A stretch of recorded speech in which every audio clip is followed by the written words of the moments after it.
Alors Thierry, en temps normal, on aurait parlé du stand Atlus dans le cadre de 101%, mais pour des raisons plutôt obvious, je crois que je vais me le garder pour XP. Quand je dis obvious, je veux dire, il y a du Megaten 4, c'est RPG, il y a du Dragon's Crown, c'est univers RPG, c'est pour ça.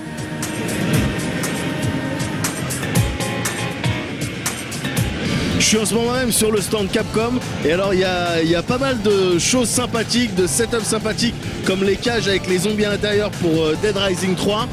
Il y a aussi pour le prochain Phoenix Wright et ils ont mis un petit délire façon tribunal avec des tables hein, et puis la possibilité de jouer au jeu sur 3DS.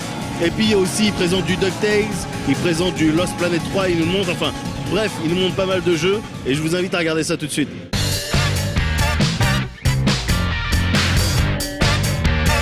Si une grosse partie du stand Capcom était consacrée à l'installation Dead Rising 3 et à sa présentation en Behind Closed Doors, l'éditeur japonais mettait également à disposition quelques bandes jouables de ses titres à venir, à commencer par le prochain et premier Ace Attorney sur 3DS, baptisé Dual Destinies, qui remettra sur le devant de la scène Phoenix Wright. Si la version jouable sur le stand ne proposait qu'une petite partie de l'aventure, on pouvait tout de même constater l'upgrade visuel très net par rapport aux épisodes DS, ainsi que ce nouveau système permettant aux joueurs de détecter les émotions des personnes lorsqu'elles témoignent. Un système qui se pointe avec un nouveau personnage, Athena Sykes, qui semble donc prendre la place de la jeune Maya aux côtés de Phoenix. On retrouvera dans cette aventure ce mélange d'histoire tragique et d'humour qui fonctionne bizarrement bien, ainsi que certains personnages connus des services, comme Apollo Justice bien sûr, mais aussi Miles Edgeworth. Disponible fin juillet au Japon, ce nouveau Phoenix Wright devrait arriver chez nous en démat et en anglais d'ici la fin de l'année.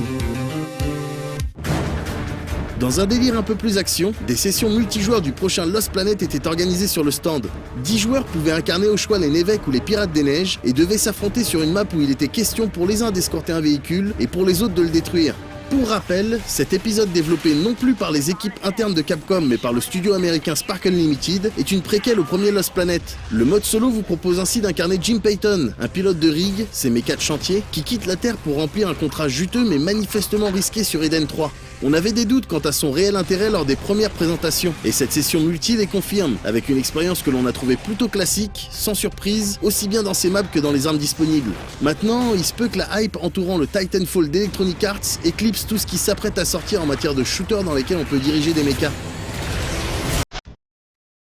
Mais l'endroit qui semblait susciter le plus d'enthousiasme chez les visiteurs était sans aucun doute le spot DuckTales.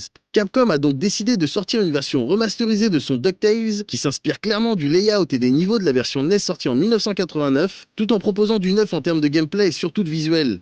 Pour le coup, Capcom semble vouloir faire les choses bien, puisque l'on a affaire aux voix originales américaines, et l'éditeur japonais nous assure qu'il travaille en étroite collaboration avec Disney, de manière à proposer une expérience authentique. La démo jouable sur le stand permettait de se rendre compte de quelques changements apportés à cette version, dont le premier concernait le Pogo Jump de Picsou, qui s'active désormais en appuyant sur un bouton, et non plus en mettant la manette en bas. A noter que pour les puristes, il est toujours possible de revenir aux commandes d'origine. Juste à côté des bornes se trouvait également une petite cabine dans laquelle était diffusée en boucle une version karaoké de la bande à Picsou, en VO par contre. L'occasion de constater qu'il n'y a pas d'âge pour se foutre la honte.